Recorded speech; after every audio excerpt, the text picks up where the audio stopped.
তো বন্ধুরা, আমাদের পৃথিবীতে এমন কিছু সাপ রয়েছে যেগুলো মানুষকে ছোবল দেওয়া মাত্রই সেই মানুষটি কয়েক মিনিটের মধ্যে মারা যায়।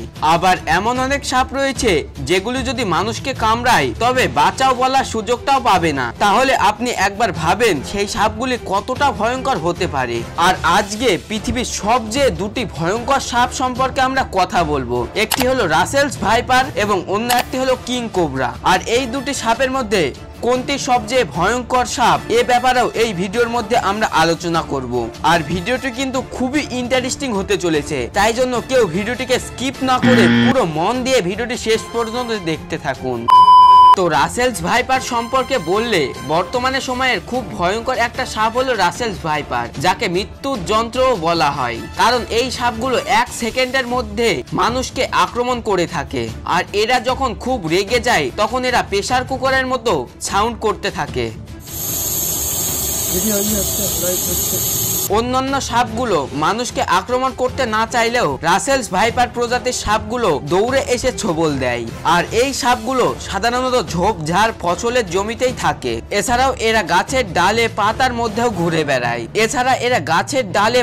মধ্যেও ঘুরে বেড়ায়। আর বর্তমান সময়ে সূর্যের তাপ যা বেড়েছে তার জন্য বাঁচার জন্য তারা গাছে থাকে।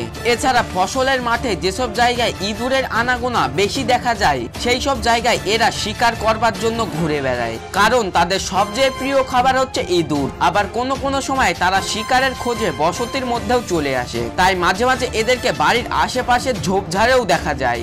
আর সবচেয়ে ভয়ঙ্কর ব্যাপার হলো এটা যে এরা মানুষকে কামড়ানোর পর সেখান থেকে পালায় না, বরঞ্চ এরা কামড় দেওয়ার পর সেখানে কুণ্ডলি পাকিয়ে বসে থাকে এবং পরে আবার আক্রমণ করার চেষ্টা করে। রাসেলস ভাইপারের গায়ে চাঁদের মতো দাগ থাকার কারণে এর বাংলা নাম চন্দ্রবোরা। এই সাপটির দেহ মূলত মোটা আকারের হয়ে থাকে। আর এদের গায়ের রং বাদামি এবং মাটি কালারের হয়ে থাকে, যার কারণে অত সহজে এদেরকে দেখা যায় না। আর রাসেলস ভাইপারদের দাঁতগুলো অন্যান্য সাপের তুলনায় অনেক লম্বা হয়। সাধারণত এদের দাঁত 6 মিলিমিটার পর্যন্ত লম্বা হয়। বর্তমান সময়ে বাংলাদেশে এবং ভারতে এই সাপের আনাগোনা বেশি দেখা যায়। তো এবার চলুন আমরা জানি কিং কোবরা সম্পর্কে। পৃথিবীর সবচেয়ে রাগী এবং বিষাক্ত সাপ হলো কিং কোবরা, যার এক কামড়ে একজন মানুষকে কয়েক মিনিটের মধ্যে খতম করে দিতে পারে। কিং কোবরা সাপ মূলত পৃথিবীর সকল দেশেই দেখা যায়। সাধারণত কিং কোবরা সাপ 18 ফিট পর্যন্ত লম্বা হতে পারে। তাছাড়া সাপের জগতে সবচেয়ে ভয়ঙ্কর এবং বিষধর সাপ হলো কিং কোবরা। পৃথিবীতে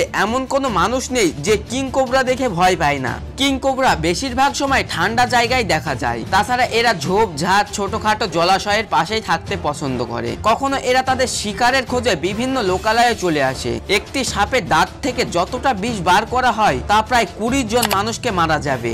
আর কিং কোবরার বিষ 1 থেকে 1.5 ঘন্টার মধ্যে মানুষের পুরো শরীরে ছড়িয়ে পড়ে। কিং কোবরা মূলত ভারত, চীন, দক্ষিণ পূর্ব এশিয়ার সমভূমিতে বসবাস করে এবং তাদের গায়ের রং অঞ্চল ভেদে পরিবর্তন হয়। তবে বেশিরভাগ ক্ষেত্রে পিঠের অংশ কালো রং এবং বুকের অংশ হলুদ রং হয়ে থাকে। আবার মাঝে মাঝে সাদা অথবা কালো ডোরাকাটা দাগও দেখা যায়। আর একটি কিং কোবরা সাধারণত 20 বছর পর্যন্ত বাঁচতে পারে। তো এবার কিং কোবরা ও রাসেলস ভাইপারের মধ্যে কে কত শক্তিশালী এবং কার বিষ কতটা শক্তিশালী সেই বিষয় নিয়ে আলোচনা করি। রাসেলস ভাইপারের বিষ পৃথিবীর অন্যান্য সাপের বিষের তুলনায় এর বিষ খুবই অন্যতম। রাসেলস ভাইপারের শরীর যত বড় হবে তবে তাদের বিষের পরিমাণও ততই বেশি হবে।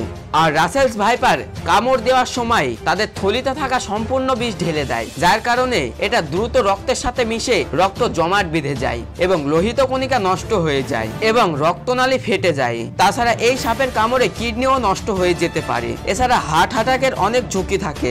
আর রাসেলস ভাইপারের কামড়ে আক্রান্ত স্থান অনেক ফুলতে থাকে আর ওই আক্রান্ত স্থানটি অনেক ব্যথা করতে থাকে। আর এই সাপের 40 মিলিগ্রাম বিষ একটি প্রাপ্তবয়স্ককে মেরে ফেলতে পারে। আর যেখানে এর একটা কামড়ে 250 মিলিগ্রাম বিষ নির্গত হয়, তাহলে আপনি বুঝতেই পারছেন কতটা ভয়ঙ্কর এই সাপ। এবার আমরা কথা বলবো কিং কোবরাকে নিয়ে। আর এই কিং কোবরা একটি মাত্র ছোবলে যা বিষ নির্গত করতে পারে তা 5 ভাগের 1 ভাগ বিষ 20 জন মানুষকে অথবা একটি হাতিকে মারার জন্য যথেষ্ট। আর এদের কামড়ে মানুষের শরীর খুব তাড়াতাড়ি অকেজো হয়ে যায় আর ফুসফুস এবং হৃৎপিণ্ড সোজা ক্ষতিগ্রস্ত হয় ও সময় মতো চিকিৎসা না হলে সেই ব্যক্তির মৃত্যু হয়ে যেতে পারে। আর কিং কোবরার থেকে রাসেল ভাইপারের বিষ খুবই মারাত্মক। আর রাসেলস ভাইপারে কামড়ালে তার পায়ে কোনো রকম দড়ি বাঁধা যাবে না। এবং কোনো ওজার ক্ষমতা নেই তাকে বাঁচানোর। আর তাকে খুব তাড়াতাড়ি যতটা সম্ভব হসপিটালে নিয়ে যেতে হবে এবং ভালো চিকিৎসা করতে হবে। বর্তমানে পুরো দেশ জুড়ে রাসেলস ভাইপার পুরো আতঙ্ক ছড়িয়ে রেখেছে। বিশেষ করে সবচেয়ে বেশি আতঙ্ক সৃষ্টি করেছে কৃষকদের। তাই আজ সকল কৃষক বন্ধুদের সতর্কভাবে কাজ করা উচিত, না হলে যে কোনো সময় যে কোনো মানুষের প্রাণ যেতে পারে। আর বাড়ির আশেপাশে যত ঝোপঝাড়গুলি রয়েছে সবগুলি কেটে পরিষ্কার করে ফেলুন, কেননা রাসেলস ভাইপার কিং কোবরা বেশিরভাগ ঝোপে ঝাড়াই থাকে শিকারের খোঁজে।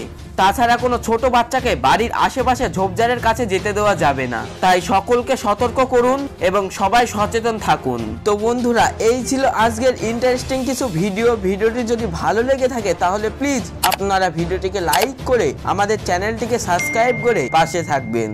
তার সাথে সাথে এই রকমই শিক্ষণীয় এবং মজাদার ভিডিও সবার আগে পাওয়ার জন্য পাশের বেল আইকনটাও অল করে রাখবেন। আর ভিডিওটি এত দূর পর্যন্ত যে দেখছে তাকে অসংখ্য ধন্যবাদ। আর এই দুটি সাপের মধ্যে আপনিও যদি কোনো একটি সাপ একবারও দেখে থাকেন তাহলে কমেন্ট বক্সে কমেন্ট করতে কিন্তু ভুলবেন না, কেননা আমি দেখতে চাই কতজন এই সাপগুলিকে দেখেছে। আর ভিডিওটি শেয়ার করে সকলকে দেখার সুযোগ করে দিন। তো দেখা হচ্ছে পরের কোনো নতুন ধামাকাদার ইন্টারেস্টিং ভিডিওতে। ততক্ষণ টাটা। আর হ্যাঁ, সকলে ভালো থাকবেন এবং সুস্থ থাকবেন।